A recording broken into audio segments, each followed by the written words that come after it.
for allowing us to be here today to honor our Voice of Democracy and Patriot Pen winners and their families. Bless the food we are about to receive and those who prepared it for us. Amen. Amen.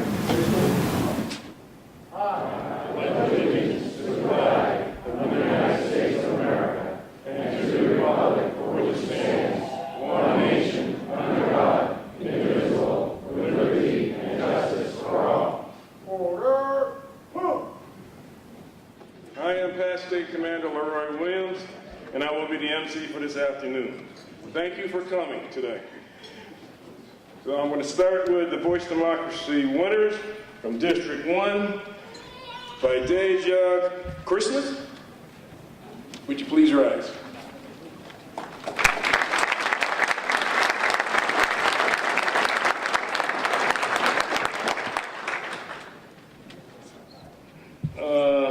District 5 winner. Oh, yes. Nikos Marinikolis? Is that close? Oh.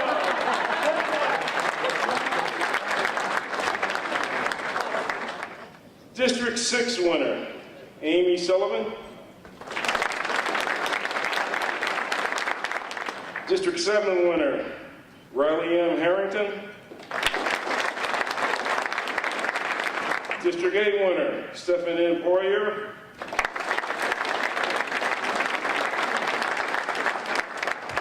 District 9 winner, Joseph A. Grossmall.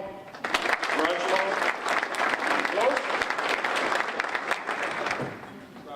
Okay, good. District 10 winner, Sydney C. Littlefield.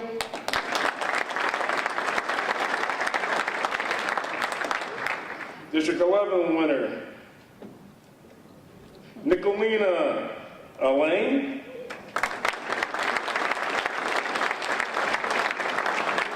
District 12 winner, Peter C. Barros, Jr. District 13 winner, Camelia C. Capillo.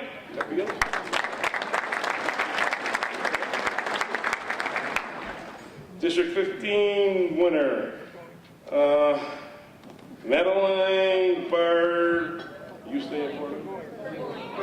Madeline Burgoyne. District 17 winner, Nora M. Furman.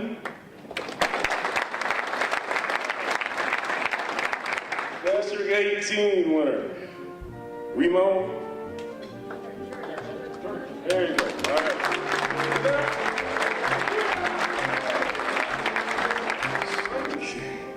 Sharon Clarity.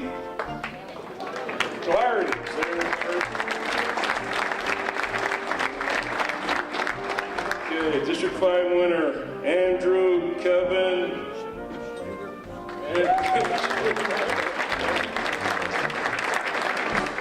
District 6 winner, Leanne Elizabeth Kendall.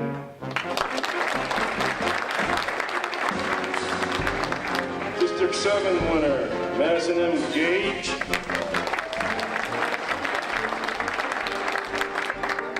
So we'll go to District 10 winner, Sharon Mansour. Okay. District 11 winner, Madison A. Cloutier.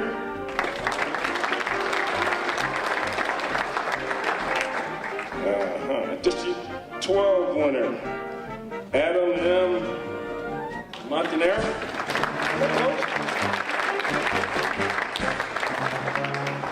District 15 winner, Celesta B. Carter.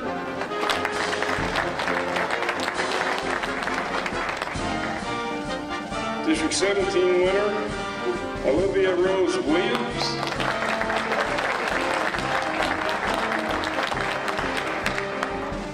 I proudly present to you our Patriot Pen winners. Next, listed guests people. These are VFW people and people help make this program go around. They are from the department, some are from our national organization, and we will proceed without going saying to my left or right, I will announce them. They will rise. I hope they will continue standing until all of them have been announced. Billy Medeiros, past State Commander, State Adjutant. Gail Medeiros, wife of the State Adjutant. Stanley P. King, past State Commander, State Quartermaster.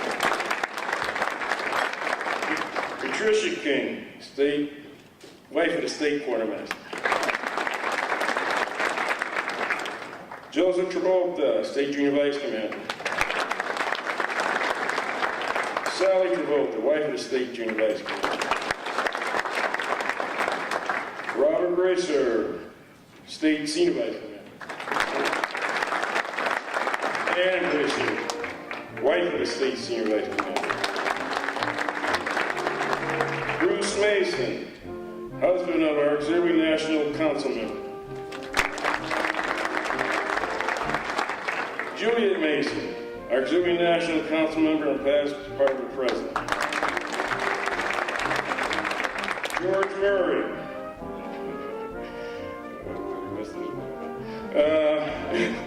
George Murray, National Council.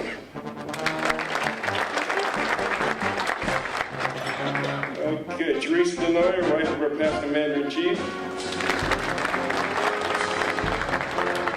Richard Denoyer, past Commander-in-Chief. Jean Smith, wife of State Commander. Ron Smith, our Department Commander.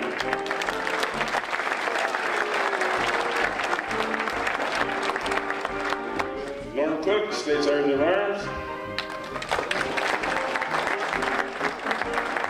Patricia Wagner, fiancée of the State Chief of Staff. Brian O'Brien, State Chief of Staff. Joe Garbon, State Patriot Pen Chairman. Cheryl Garbon, wife of the State Patriot Pen Chairman. Charlene Sylvester, State Auxiliary Chaplain. David Wood, husband of State Auxiliary President. Veronica Wood, State Auxiliary President. Melissa Pratt, State Auxiliary Scholarship Chairman. Julia Johnson, wife of Voice of Democracy Chairman. Larry Johnson, State Voice of Democracy Chairman. And Beatrice Williams, wife of the Master of Ceremonies.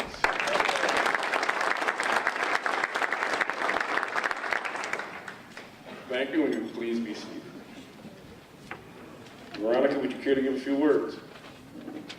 It's a pleasure to be here today, watching all these young men and women who are still young adults and who have a bright future ahead of them.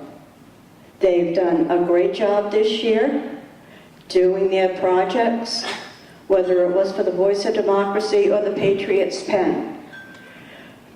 It makes me proud just to think that these kids care enough to enter these contests. And I hope that the ones that haven't won will do the same thing again next year and try again, because I think it's well worth it to show that America's youth still cares about our veterans and what goes on in this country. Thank you. It's a privilege and an honor for me to introduce to you for a few remarks our State Commander, Ron Smith. Commander-in-Chief Richard Denoyer, National Council Member George Murray, National Councilwoman Juliet Mason, Madam President Veronica Woods, National Sergeant at Arms Brian O'Brien, comrades, sisters, and friends. I stand before you humbled at watching these kids do their thing. They are the future of this country. They are the future of this state. And I know they'll be doing a wonderful job 20 years from now. We in the VFW have had the VOD program for many, many years. A lot of money, a lot of time is involved. The chairman, the people that do the judging, everyone that's involved, there's a lot of time and money. And these kids are worth it. I want to thank you for your time. I want to thank you for being here. Thank you very much. Can we have the VOD winner from District 1? Hello everyone, on the day of Christmas. With me is my father, Rudy Christmas, and my mother, Tandy Nurse, my JRTC teacher, Chief Mills, and also my other JRTC teacher, Sergeant Major Kelly. District 2. Hello everyone, my name is Nikos Makronicolis, and with me today is my father, Evan Makronicolis, my stepmom, Claire Makronicolis, my teacher, Ms. Good. District 6. Hi, my name is Amy Sullivan, and with me I have my parents, Michael and Gail Sullivan. District 7. Hi, I'm Riley Harrington. I have my parents, Chip and Noel Harrington, with me. District 8. Hi, my name is Stephen Poirier. I'm from Upton, and I'm with my parents, John and Antoinette Poirier, and from my VFW post, Mr. Kennedy and Commander McMahon. District 9. Hi, my name is Joe Grockmal, and I'm here today with my parents, Ann and Joe Grockmal. District 10. Hi, my name is Sydney. I'm from Methuen. I'm here with my father, Phil Littlefield. District 11. Hi, my name is Nicolina Elaine, and I'm here with my parents, Peter and Lisa Elaine, and my little brother, Bailey. District 12. Hello, I'm Peter Barrows, and I'm here with my parents, Peter and Kristen Barrows, my sister, Christina Barrows, my grandfather, David Walmsley, and my grandmother, Jane Walmsley. District 13. Hi, my name is Camila Carpio. I'm from Amherst, and I'm here with my parents, Mr. Carpio and Ms. Carpio, and my little brother, Angel. District 15. Hi, my name is Madeline Burgoyne. I'm with my mother, Catherine, and my grandmother, Lorna. District 17. Hello, I'm Noah Furman, and I'm with my parents, Anita and Michael Furman. District 18. Hi, my name is Ramo Turchi. I'm here with my parents, Ramo and Sharon Turchi, my brother Christian, and my uncle Michael Danner. And now, our future VOD winners, our Patriot Pin winners, District 1. Hi, my name is Shannon Clarity. I'm here with my mom and dad, Ann and Kevin, my sister Megan, and my English teacher, Mr. McDermott.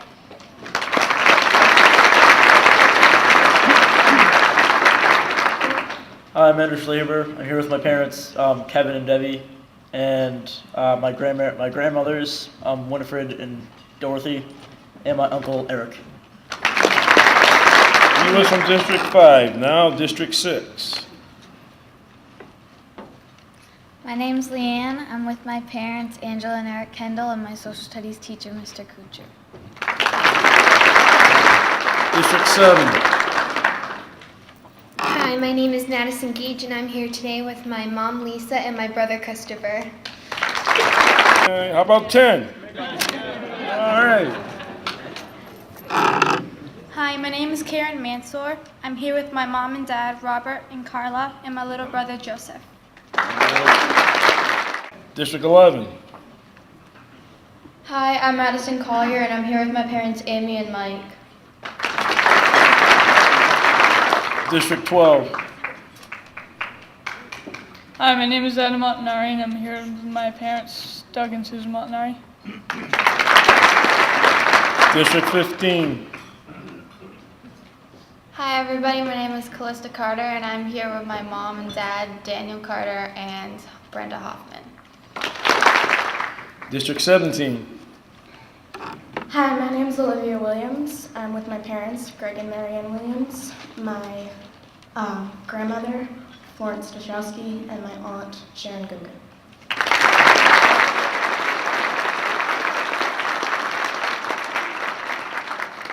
At this time, I'd like to introduce, with the Assistant Sergeant of Arms, Trent Sullivan, a 2013 winner from the Voice of Democracy.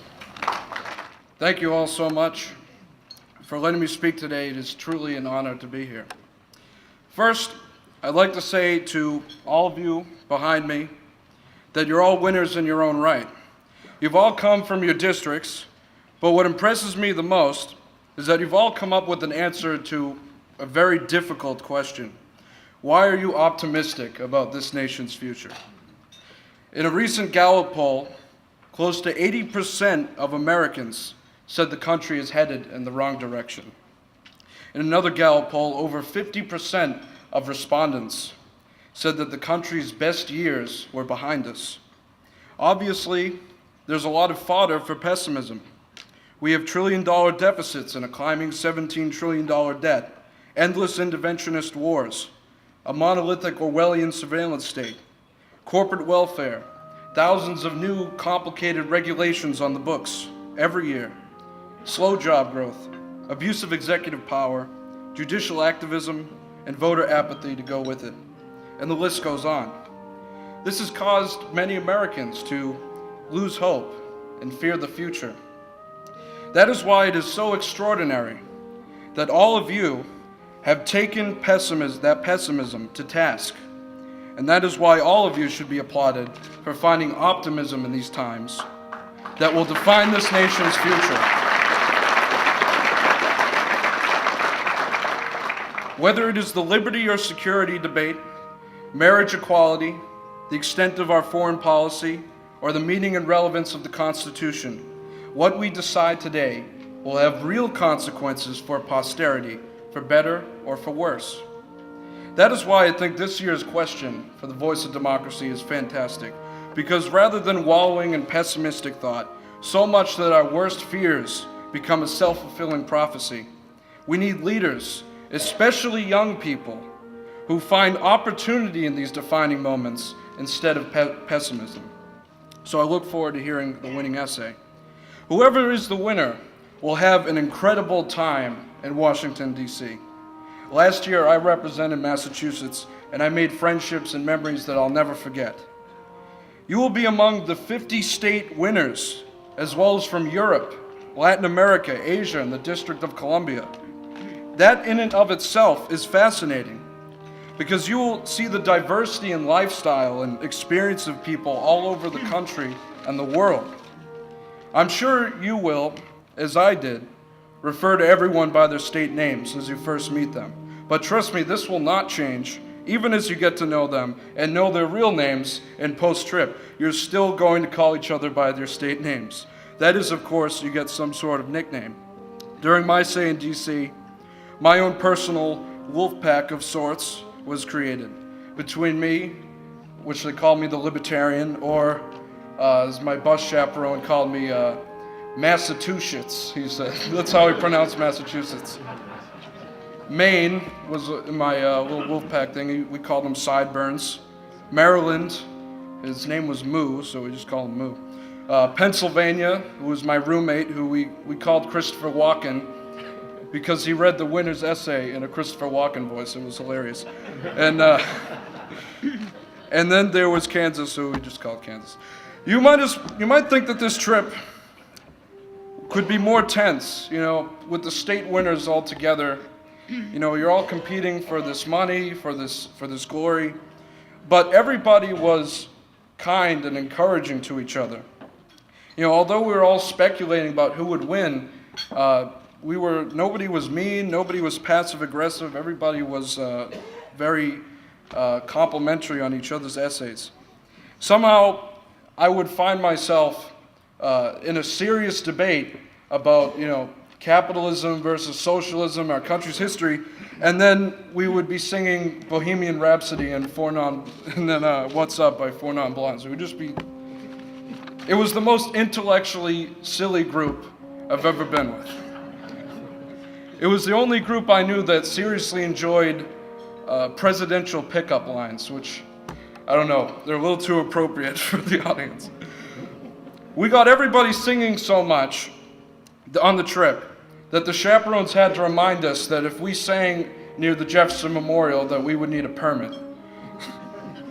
Speaking of the Jefferson Memorial, you will share with your new friends the experience of absorbing the vast history and national treasure that the DC area has to offer. We went to the National Archives, the Arlington Cemetery, the Lincoln Memorial, the Washington Monument, and more. And then we had a reunion trip in June where we went to Valley Forge, and we also participated in a mock Congress, in which basically no bills got passed, nothing got done. So I guess it was like the real Congress.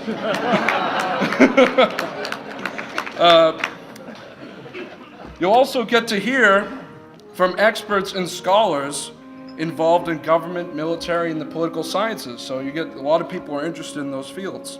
When you get back into the hotel, there'll be food waiting for you, very good, and time to spend with your new friends.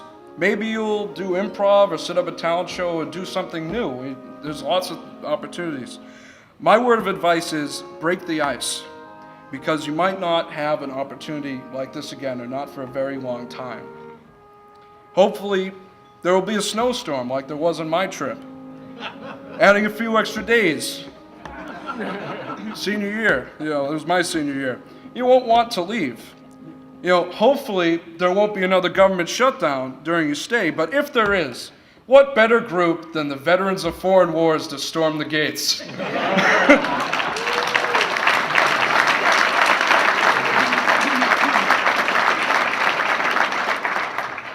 Of course, the scholarship money doesn't hurt either.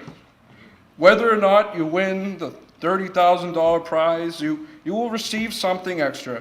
I placed 15th, and I got an extra $2,000, and currently I'm going to Bunker Hill Community College so I can get some general education credits done, and then I will transfer those credits debt-free, and that's going to be an option for a lot of you. But money cannot buy the fun you will have on this trip. I'm so thankful to the VFW that this opportunity existed not only for me, but for new high school students every year. Surely, that is one thing that makes me optimistic about this nation's future. Thank you, God bless, and good luck to you all.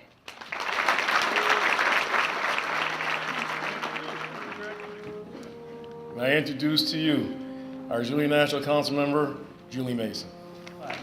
To all the students, both Patriots Pen and Voice of Democracy, congratulations. You're a phenomenal bunch of young people.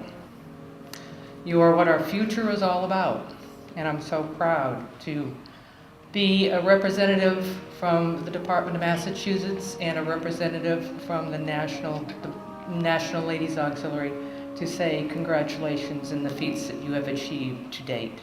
And I know you all will go on to do a lot better, and our country is better off that we have all of you behind us. To the parents, thank you. Thank you for your support. I'm sure at one point in time, some of you parents didn't even know your children were entered into such a contest. I know I've heard this before from district banquets. They were surprised that their students or their children had the ability to write such things. They didn't know where they came up with their ideas. And when they heard what they had to write, they were absolutely amazed. We all need to be amazed. So for you and your support to your children, thank you and congratulations. To the teachers that are here, for your support of our children, for the help that you give them through the years, for the instruction and the guidance that you give them, we thank you. And to everybody else that is in this room, all the VFW members, Ladies Auxiliary, we all know what we've done over the years, and we know what kind of rewards we have gotten from what all these young people have given to us. And we all thank you, especially me. So all I can say is, to the winner, phenomenal job. To those who do not make first place, phenomenal job. You've all done a marvelous, marvelous job. Thank you. It's a privilege, and I really mean a privilege and an honor to introduce you for a few words. Past Commander-in-Chief Richard Denoy. What I would like to do is share some moments of history, what it took to make our country as it is today, what our founding fathers had to go through. So if you'll bear with me. Have you ever wondered what happened to the 56 men who signed the Declaration of Independence? 5 signers were captured by the British as traitors and tortured before they died. 12 had their homes ransacked and burned. 2 lost their sons serving in the Revolutionary Army. Another had 2 sons captured. 9 of the 56 fought and died from wounds or hardships of the Revolutionary War. They signed and they pledged their lives, their fortunes, and their sacred honor. What kind of men were they? 24 were lawyers and jurists. 11 were merchants. 9 were farmers and large plantation owners, men of means, well-educated. But they signed the Declaration of Independence knowing full well that the penalty would be death if they were captured. Carter Braxton of Virginia, a wealthy planter and trader, saw his ship swept from the seas by the British Navy. He sold his home and properties to pay his debts. He died in rags. Thomas McKean was so hounded by the British that he was forced to move his family almost constantly. He served in the Congress without pay, and his family was kept in hiding. His possessions were taken from him, and poverty was his reward. Vandals or soldiers looted the properties of Dillery, Hall, Clymer, Walton, Gwinnett, Hayward, Rutledge, and Middleton. At the Battle of Yorktown, Thomas Nelson Jr. noticed that the British General Cornwallis had taken over the Nelson home for his headquarters. He quietly urged General George Washington to open fire.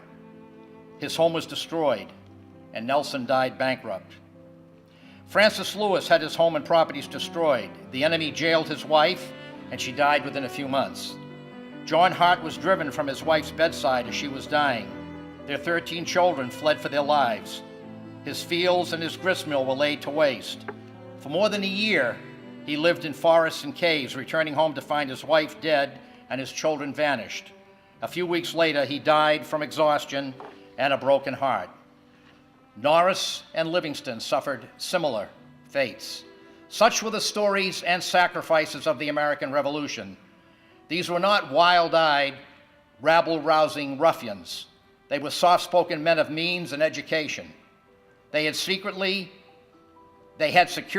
but they valued liberty more. Standing tall, straight, unwavering, they pledged for the support of this declaration with firm reliance on the protection of the divine providence. We mutually pledged to each other our lives, our fortunes, and our sacred honor. They gave you and me a free, independent America. The history books never told you a lot what happened in the Revolutionary War. We just didn't fight the British. We were British subjects at the time, and we fought our own government. Some of us take these liberties so much for granted, we shouldn't. So take a couple of minutes and silently thank these patriots. It's not too much to ask for the price they paid. Have a great afternoon. Thank you. Okay, without further ado, I think we're going to be going into the presentations of awards. We have from the Patriot Pen, we have Joseph Carbine, Patriot Pen Chairman, and Melissa Pratt, Auxiliary Scholarship Chairperson.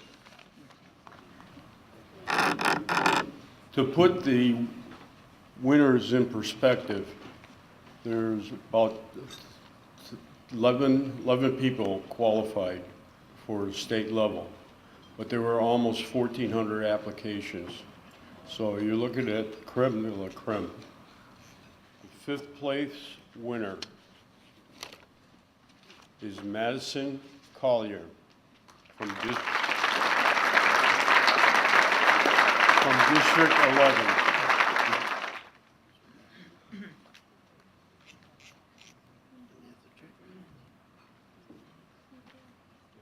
3rd place winner, District 7, Madison M. Gage.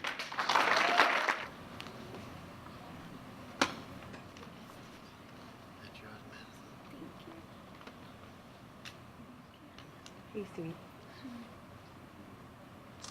That's my little girl.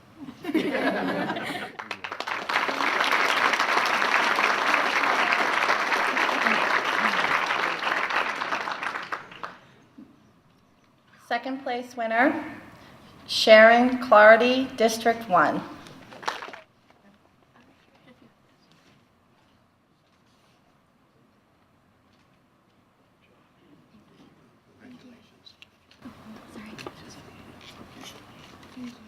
And with a little drum roll, District 15, Callista B. Carter.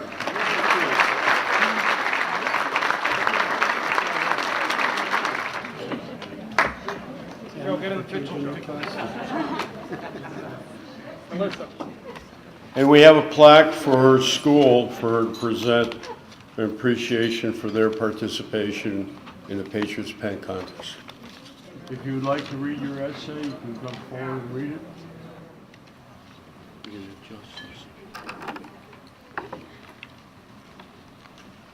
It is 1775.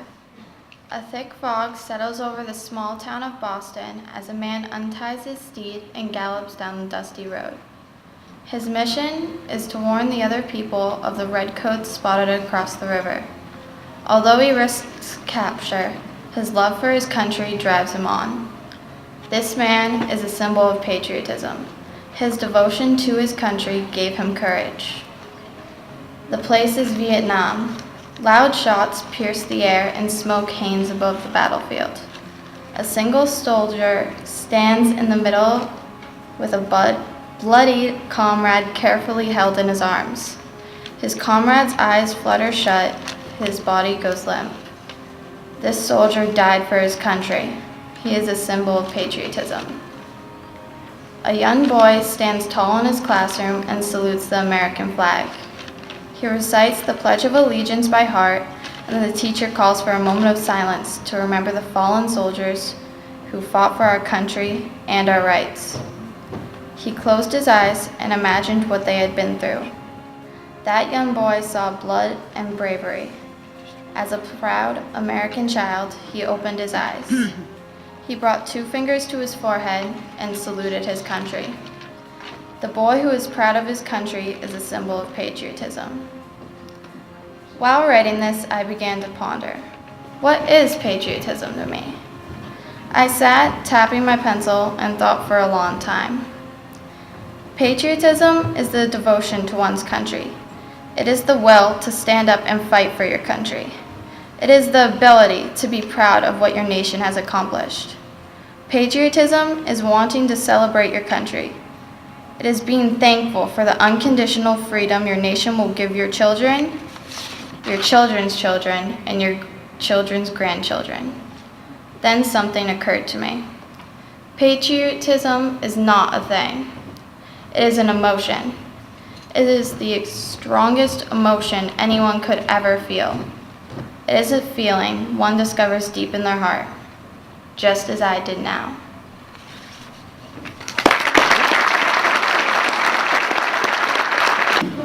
How was that? Pretty nice, eh? For the presentation of awards for the Voice of Democracy, can we have the chairman, Larry Johnson, and Melissa Pratt, our auxiliary scholarships chairman. Okay, good afternoon, everyone. How are you doing? It's been a long afternoon, and we're going to get through this very, very quickly. 5th place winner, Madeline Burgone. Burgone.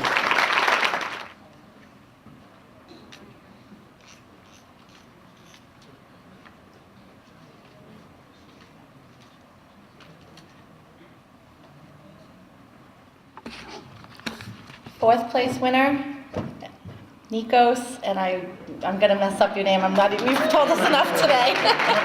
District 5.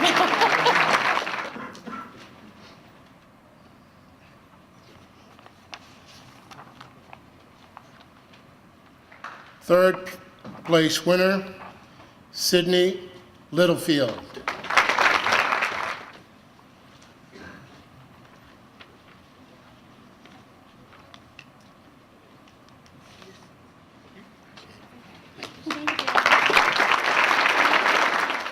Second place winner, Ramo Turchi, District 18.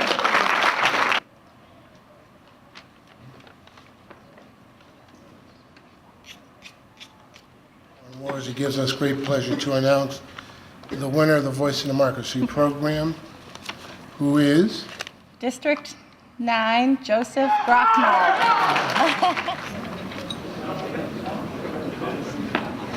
Thank you. Congratulations. And I'm pretty sure with a little encouragement from the audience and from the VFW member, you would like to hear the winning script, the Voice of Democracy winner for 2014. Good afternoon, everyone. Why I'm optimistic about our nation's future. If your team has won 5 pennants in the last decade, opening day is exciting. If they haven't won a World Series since 1906, consternation. Good times are gasoline costing 20 cents a gallon. Pessimism follows gas lines around the block.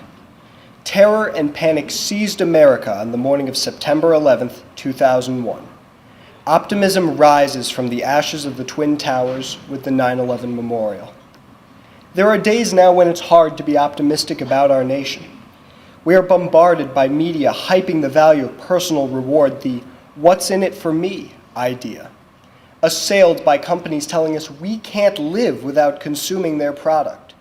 Frustrated by politicians whose bickering led to a shutdown of our own government. Disheartened by military operations lacking clear objectives abroad. It seems the United States is no longer the great nation that it once was. America, however, is a country built by hard work, perseverance, and sacrifice in service to the ideals of a democratic community. I believe that these traits are still alive and well and will help this nation rise from the present dark times. America has seen its fair share of hard times in the past. In the 1930s, after a decade of prosperity, our nation and the world were thrown into financial ruin. As the crisis dragged on, Americans of all classes struggled. Last Thanksgiving, my grandmother recounted the story of her father, who worked at the local paper mill when the Depression hit. To avoid bankruptcy, the mill had to cut costs. My great-grandfather and his co-workers, mostly recent immigrants in search of the American dream, united and accepted fewer hours and a pay cut in order to ensure that everyone would retain their job at the factory. Selfless actions done for the overall good. To compensate for the lost hours and pay, my great-grandfather got creative, biking over country roads through 2 towns picking and selling apples to feed his family. He was not alone in his unorthodox solutions and heroic efforts in those tough times. Through his hard work and sacrifice, my great-grandfather not only got his family through the Great Depression, but also helped his community and his new nation weather the terrible storm. The American dream is real, but it takes the hard work, perseverance, and sacrifice of men like my great-grandfather and his co-workers. Such citizenry helped our nation escape the depths of depression and again become poised for monumental achievement in the face of global war. World War II remains one of the greatest modern military challenges our nation has ever had to face. How is it possible that we could protect freedom and liberty around the globe by defeating 2 powerful and tyrannical nations with our crippled navy and a still staggering economy? Following early losses to the Axis, the United States seemed to have its back to the wall. America, however, instead of throwing in the towel, America rolled up its sleeves, dug deeper, and dedicated itself to the pursuit of victory.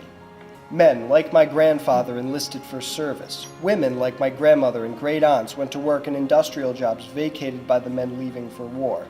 And children, right here in my own community, collected scrap for the war effort. American soldiers learned from their early mistakes and came back swinging, achieving spectacular battlefield victories around the globe. Through hard work, perseverance, and often the ultimate sacrifice, America's greatest generation achieved what on many days seemed an unlikely outcome. Optimism reigned. But that was then. Are we still willing to work hard, persevere, and sacrifice in a collective effort to maintain America as the beacon of hope and protector of liberty? Can we be optimistic? I believe we can.